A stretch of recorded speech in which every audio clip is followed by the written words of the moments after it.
And we are back.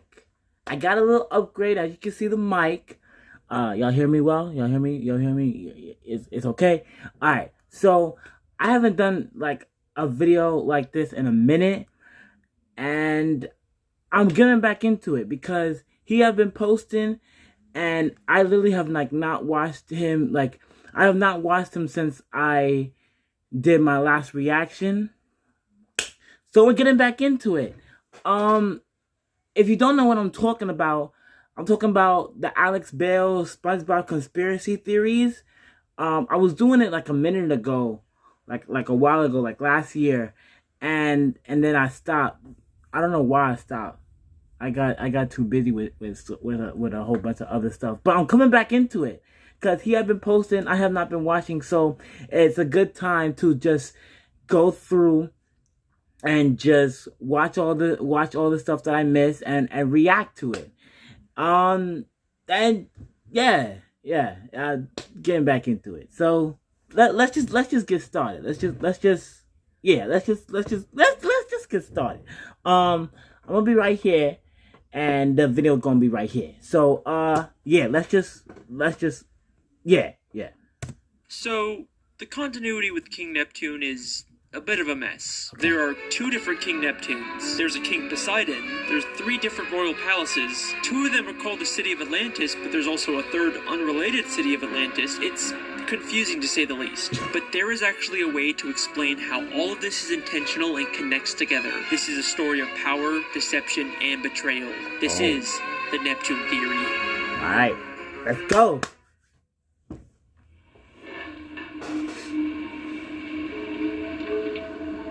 That was probably nothing.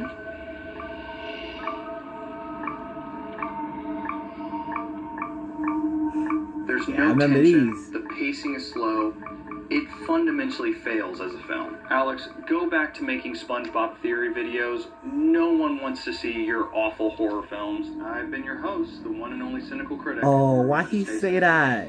See you later. Damn, I feel bad. It's okay, Alex. It's okay, Alex. And we're back. What's up? We are back, yeah. SpongeBob guy, back with another SpongeBob conspiracy. I've said it before, but the overwhelming support for these videos is insane. So yes. I'd be stupid because I'm here for it. I mean, everyone loves them, right? Hello, fellow truth seekers. It's Conspiracy Carl here. Welcome back to the Awakening. I have been awakened myself to the my nigga, go to the country club of this person right here, bro. This liar, what, Alex bro? Bale. Well, almost everyone. So I showed him this conspiracy guy's club, reaction bro. in my last video. Why is they recording YouTube videos in his bedroom? Look at his background. Look at his poster board on his wall, bro. A puppet for the oh Illuminati. My god. Yes, you sir have been inserting secret messages into your videos. Evil lurks there, people. It's honestly really funny. You should check him out. Anyways, let's get into the theory. Bro, what I would say if I wasn't sponsored. Hey, Alex, how do I make a cool YouTube film video like you? Well, it's Skillshare! You're just gonna learn to edit, record dialogue, write a script, use camera and lights, learn Photoshop and VFX. Oh, how the heck am I gonna learn to do all that? All you gotta do is go to Skillshare. Skillshare's online us YouTubers are so predictable. Classes where you can learn filmmaking, editing, Photoshop, and pretty much anything. And you can watch all of Skillshare's videos without any annoying ads interrupting. Boy, I sure hate when that happens. I'm thinking about getting into bird watching, so I'm taking bird identification for beginners. That bird has a conical-shaped bill. Thank you, Alfred Curling. The first 1,000 people to the link in the description will get their first I'm here for it, Alex. Just be careful not to learn too much. Wow, this is so great. I'm learning so much. That's maybe too much. That's a was that a SpongeBob? Flycatcher. You did that on purpose? By its fan-like crest and long bill. Now on to the theory. Okay. King Neptune is the ruler of the 7 seas and the Roman god of the ocean. Ooh. If you watch my evolution theory, you know there's also a good chance he's the reason why fish in Bikini Bottom are so evolved and able to talk. He lives in the city of Atlantis with his wife Queen Amphitrite and his son Triton. But in the first SpongeBob movie, he's replaced by a completely different King Neptune who has a completely different daughter named Mindy. These guys don't look or sound at all the same, so how can they both exist in this universe? Pause it. if you didn't know, Mindy is voiced by my all-time celebrity crush, Selena Gomez. So yeah, I just wanted to like shout her out. Yeah, I just wanted to, because I wanted to say she was voice acted by her. So yeah, I'm gonna get back into the video though. Well, there's already an interesting theory out there about this. It's widely believed that the SpongeBob movie takes place in the future after the events of the show. So widely believed that I got hundreds of comments about it in my Mrs. Puff theory. Yep, I know guys, I heard what you said. The creator of SpongeBob, Steven Hillenburg, said he wanted to end the series with the movie, and it being canonically at the end of the SpongeBob timeline would explain why we never see the Krusty Krab 2, or any of the other characters from the movie in the later SpongeBob episodes. And some people believe that the reason why movie Neptune is so different is because he's actually Neptune's son, Triton, all grown up. And that's a pretty cool theory, but I don't buy it. Other than Triton looking nothing like movie Neptune, I've never actually believed that the SpongeBob movie takes place in the future. Despite there being many people who commented about it on my Mrs. Puff theory as if it was a proven fact, there's never actually been any official confirmation of it. Steven Hillenburg only said that he wanted to stop making SpongeBob after the movie. He never said anything about where the movie actually takes place in the timeline of the show. And we do actually briefly see Neptune's daughter Mindy show up later in the show in SpongeBob's Big Birthday Blowout. There's no way she'd be there unless the show took place after the events of the movie. I think what's actually going on here with Neptune is something much more interesting, and it ties directly in with the television theory. If you haven't seen that video, it basically proves that the entire show, SpongeBob SquarePants, is actually a nature documentary being filmed by scuba divers, and many of the elements we see throughout the series are secretly set up by the showrunners to make sure that the show is more entertaining and profitable. And this applies to the SpongeBob movie as well. I watched that video. Art and even a commercial that acknowledges the fact that it's just a movie being filmed. SpongeBob, what kind of jellyfish is that? Hey guys, it's Carlos from the Zone. Can you tell us about your latest adventure? Well, this one adventure we had was a real Lulu. You mean when we went after Neptune's crown? It seemed bigger than our usual adventures. Yes, and with fewer interruptions. Well, thanks guys. We'll see you in the movie. Listen, no commercials. Movie? What's that? I know. I think the real reason why Neptune looks so different in the movie is because the filmmakers couldn't get the real King Neptune, the literal god of the sea, to show up for a movie. So they hired an actor to pretend to be the king. And there is actually a ton of evidence in the show to support this. King Neptune is supposed to live in the great city of Atlantis, but in the movie he just lives in some random sandcastle, almost like they just built a discount version for the movie. But the real evidence comes from season 10, episode 18, Lost and Found, where SpongeBob goes beneath the Krusty Krab to look for something in the Lost and Found. As he searches through this surprisingly massive collection of items, on one of the shelves we see something mind-blowing. The crown worn by King Neptune in the SpongeBob movie. Is that a Goofy Goober guitar? The entire plot of the movie hinges on the fact that Neptune thinks Mr. Krabs stole his crown. Why would Mr. Krabs have this now? Because this isn't just the Krusty Krabs Lost and Found. It's also where they store the props used by the SpongeBob SquarePants filmmakers to create the SpongeBob movie. If you remember from my television theory, Mr. Krabs is secretly working for the showrunners to spy on all the main characters. And his secret surveillance room was hidden beneath the Krusty Krab, just like this Lost and Found. So it makes perfect sense for the showrunners to hide their props down here. And if you still don't believe me, we also see SpongeBob's guitar, the Goofy Goober peanut hats, and the magical bag of wind. I didn't even see those. No sense being down here unless this was the showrunner's prop storage. Alright, you got it. The movie You got it. Neptune was Alright, just an Alex, actor. you got it. Well, that's one Neptune down. Now for the real mystery, King Poseidon. We gotta add. At Full Sail, we take a unique approach to teaching the art of filmmaking. Our students work on projects. Shut up.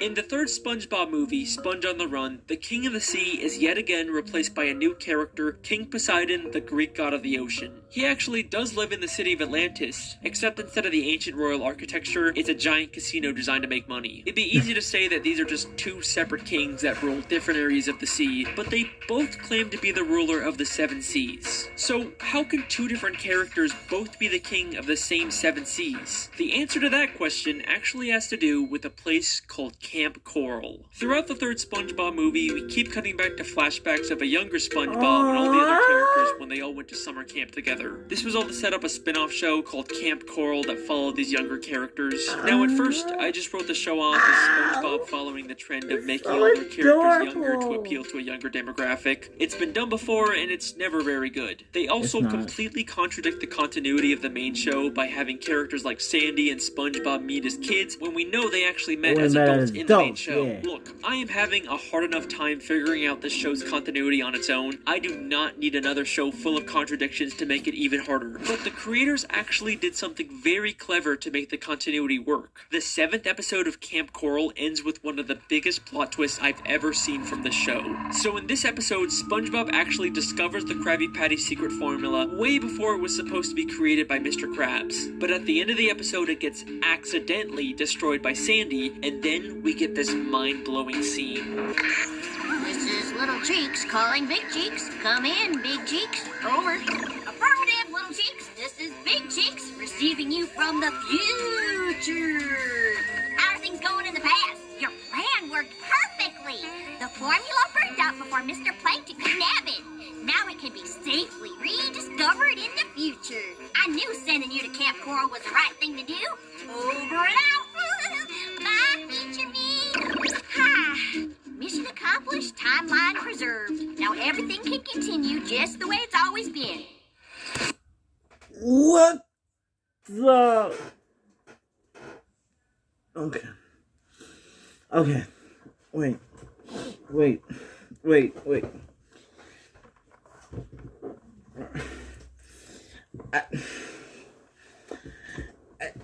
Few moments later. 346 minutes later. Let me. 2 very boring minutes later. 3 weeks later. Just one second. Just 2,000 years later. Much later that the old narrator got tired of waiting and they had to hire a new one. okay. All right. Oh, okay. All right. That's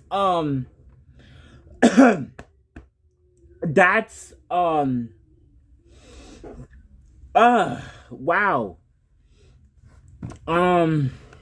This testing. Okay. Bro. What? Okay, so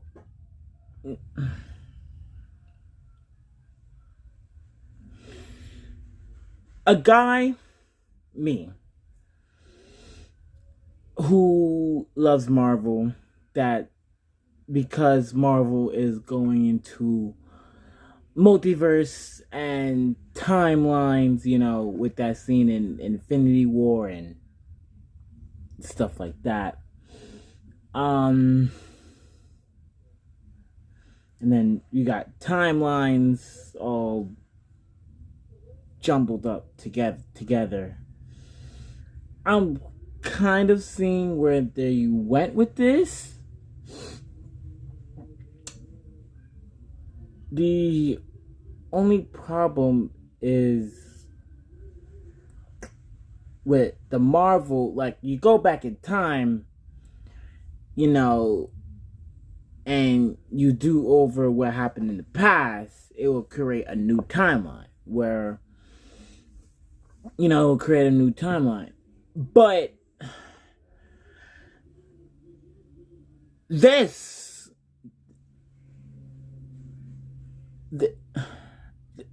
right here,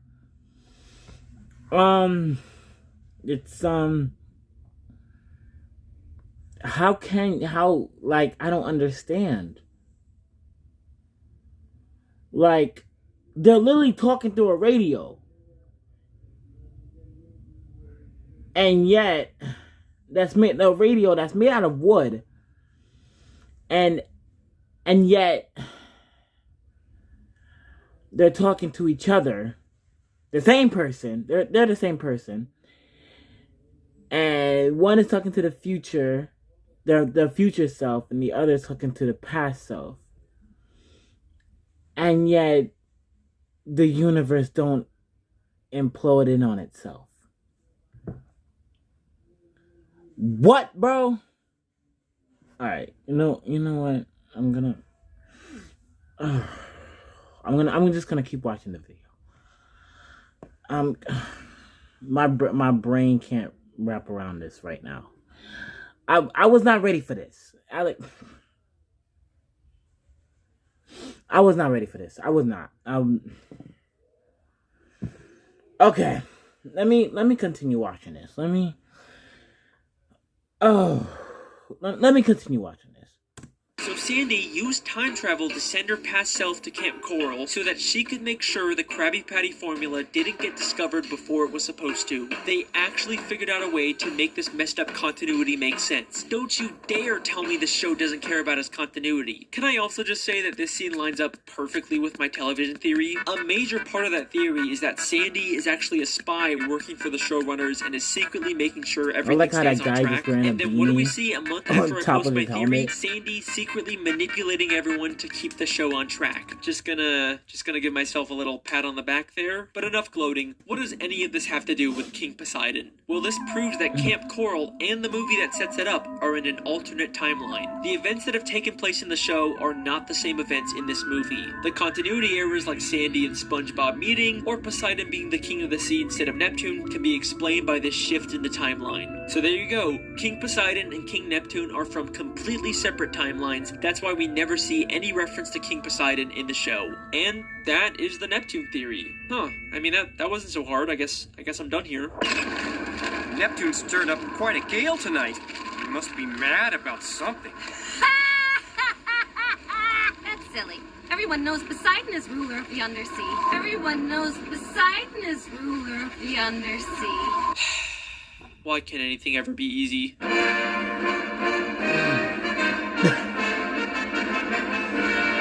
This is the clip that really made me decide to make this theory. The beginning of Season 5, Episode 19, Spongehenge, shows two fish arguing over whether Neptune or Poseidon is the real ruler of the sea. It's like the creators are directly telling us that both of these characters somehow exist in the same timeline, and it's our job to figure out how the puzzle pieces fit together. So, let's take a look. Despite both of these characters having similar appearances and personalities, there is one very important difference between them. Poseidon doesn't have powers. We've seen many times that King Neptune has magical abilities that he can use at any time, even without his trident. But in the entire third SpongeBob movie, we never see Poseidon use any powers or magical abilities, except for lighting up his trident, but all he has to do for that is just flip a switch. And we know from the episode Trident Trouble that you don't even need to be a god to use the trident. And at the end of the third movie, we find out Poseidon is actually in terrible shape. If you remember at the end of the episode Neptune's Spatula, Neptune briefly turned SpongeBob into a god, and we can see that having god powers gives you a perfect body. So why is Poseidon in such terrible shape? Because he doesn't actually have powers. I don't need to see that, does. bro. Even Neptune's wife, Queen Amphitrite, has animate to use that technology to zap someone, unlike Neptune, who only has to use his finger in the exact same episode. He is clearly the only one with powers, but why? To answer this question, we first have to understand the origins of King Neptune. Now, throughout the show, there is very little information on Neptune's past. I read the Wikipedia, I looked through the comic books, the video games, but I just couldn't find anything that would help me. But then I remembered there are SpongeBob shorts, which are like mini episodes that only air once, usually to promote something. So I started looking to see if there were any that could help us, and lo and behold, there is a SpongeBob short called The Story of King Neptune. Huh. Yeah, I guess that could be helpful. This short is about SpongeBob telling Patrick the origins of King Neptune, but it's not entirely clear whether it's true. The story of King Neptune. When King Neptune was a little Neptune, his mother set him adrift in a river. As he floated along, why his mom don't care, yo? Just an alien appeared and anointed the infant with super Neptune fluid. Is that really the origin of King Neptune? Sure. So King Neptune was abandoned as a baby and then given his powers by aliens. But SpongeBob is holding an upside-down comic book, so it feels a lot like something and it's he just Mermaid made and up. Barnacle And Boy. SpongeBob is not the most reliable narrator. Unless there's something in the story that we can definitively prove, I don't think we can use it for a theory. Like, do you really expect me to believe that Neptune got his powers from aliens? I mean, we've never even seen aliens in the show before. Yes, we have. Except yes, we have. Yes, we and have. they just so happen to also live in a city called Atlantis. Lucid Chart presents Lucid Spark, the online whiteboard that helps teams bring their best ideas. Shut up. Season 5, Episode 12, Atlantis Squarepantis. We see another completely different Atlantis, the lost city of Atlantis, a city that's home to a race of aliens. The Atlantean aliens traveled billions of light years to come to this planet and built their city. For reasons unknown, this great city disappeared one day, but no ruins were ever found. All the inventions you take for granted were given to us by the Atlanteans. They were a peaceful race of aliens who shared their technology, but then mysteriously disappeared for some reason. And take a guess what we find when we look inside of that city. A massive sculpture of King Neptune. That story about aliens giving Neptune his powers doesn't sound so far-fetched now, does it? And that's not all we find. Neptune's Ascension, the only surviving painting from the great lost city of Atlantis. A painting created by the Atlanteans called Neptune's Ascension, aka Neptune ascending to his god status by being given powers by the Atlantean aliens. The story is definitely referencing this. There are too many connections for this to be a coincidence. So even though it's being told by SpongeBob and details like the aliens' appearance are wrong, the story itself is probably based on truth. And there's also a lot of evidence to support the idea that Neptune was abandoned as a baby. In Clash of Triton, that Neptune mom is don't watching care, a soap opera yo. in his bedroom and gets upset when his wife turns it off. Oh, Neptune, surely this isn't the behavior befitting a king, doing nothing but watching daytime television. Wait! Rochelle was just about to meet her biological parents. In the soap opera, Rochelle was just about to meet her biological parents. Maybe the real reason why Neptune's so invested in the soap opera is because he's never met his biological parents either. There's even tissues on the table next to him as if he's been crying. And the idea that Neptune was abandoned as a baby works perfectly with the mythology in the show. Neptune is the Roman god of the sea, but he is the only reference to Roman mythology in the show. Everything else we see is from Greek mythology. In the episode Trident Trouble, we see a Greek chorus. Behold, we are the Greek chorus. We narrate this epic tale. Neptune once mentioned Zeus, the Greek god of thunder. So I say, look, Zeus, either you come up with more money, or Neptune walks. He also mentions Apollo, the Greek god of the sun. Now behold, my beloved home of Atlantis, a prize worthy of Apollo. Even in the city of Atlantis where Neptune lives, there's a building named the Poseidon, clearly named after Poseidon. So Neptune is clearly the outsider here, which is why he was abandoned as a baby. But if the sea is actually ruled by Greek mythology, then Poseidon should be the true heir to the throne. Why is Neptune the king in the show? Because after Neptune was given his god powers by aliens, he returned to Atlantis and stole the throne from Poseidon. This would explain why there's so much confusion over who the real king is. Neptune stirred up quite a gale tonight. Everyone knows Poseidon is ruler of the undersea. Legally, Poseidon should be the king, but Neptune took it by force. And that's not all he took from Poseidon. Neptune's wife, Queen Amphitrite, is the goddess of the sea. The Greek goddess of the sea, aka the wife of Poseidon. God damn, Neptune stole his wife and his throne. That is cold. And eventually, everyone did recognize Neptune as the rightful king. The pink fish who seemed adamant about Poseidon being the king completely changes her mind one season later in Clash of Triton. Oh, wait a minute, King Neptune is coming here? Oh, I'm a huge fan of the royal family. I just love everything they do. And that is the real story of King Neptune. The reason why Poseidon is king in the third movie is probably because in that timeline, Neptune was never given his god powers, so he never stole the throne from Poseidon. Although, seeing as how Poseidon turned Atlantis into a big casino cash grab city, maybe it's a good thing Neptune took over. The lost city of Atlantic City. And that is the Neptune theory. The lost city of Atlantic City. Let that process in your head. That was a tough one, but we are finally done. See you next time, guys. Wait, why is Poseidon City called the Lost City of Atlantic City? The Lost City. Why just mention that, yo? I mean, the Atlantic City part makes sense. That's a reference to the real-life Atlantic City, but why is it called the Lost City? There is nothing lost about the city. It seems like everyone's easily able to find it. The only other reference to a lost city of Atlantis is the one with the aliens that gave Neptune his powers. Nope. Nope, I don't care. I'm done with this theory. I don't need to answer every single little question. I am 100% done.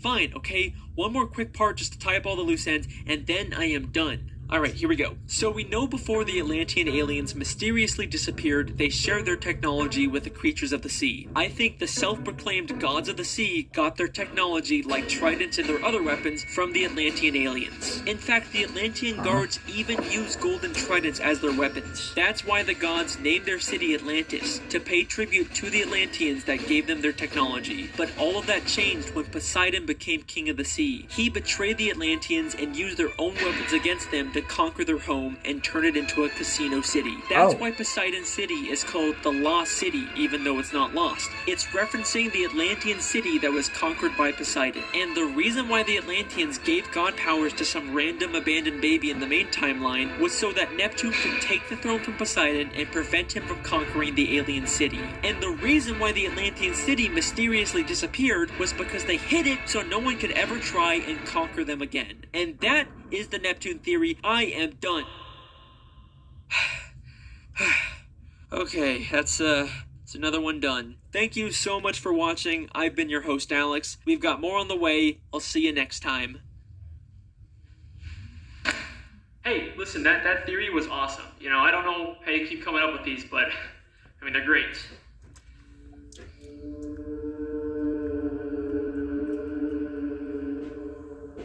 And listen, you were totally right, you know? The people want SpongeBob theories, so who am I to ignore them? So, thank you. This man really recording in his basement. No disrespect. I do it too. Hello? Got the meat for you. Alright, listen. If we're gonna work on this, then we need to work on our communication skills, because this creepy quiet act, it's getting old. Yeah, stand your ground, Alex. Stand your ground. Word.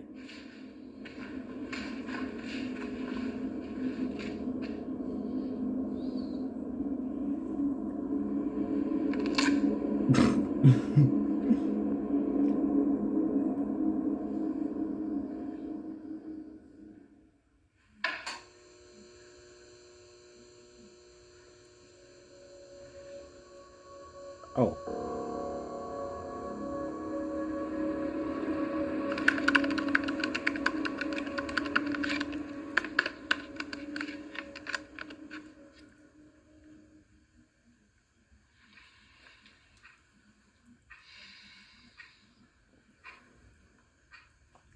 Oh, you do it in Word?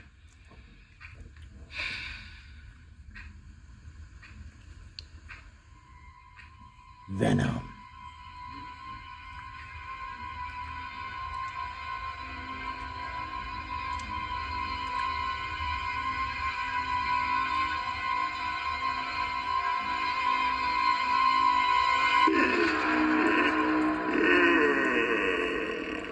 Why are you on my ceiling?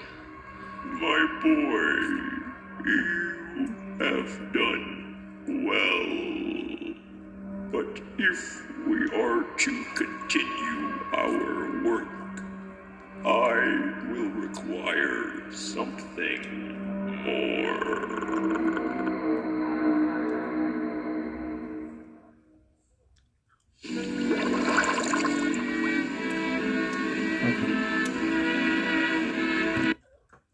Well, that was SpongeBob Conspiracy number 5, the Neptune Theory. Reaction! As I said, let me get the mic into the camera. I'm getting back into these videos. So, next up, I'm gonna record number 6, and then 7, and then I don't know how many he have, but I'm gonna just keep on recording. And yeah, that's gonna be it.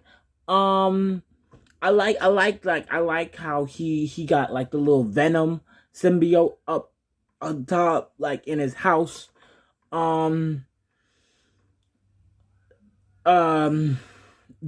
scene, that that scene with the two Sandys. I'm still trying to wrap my head around it.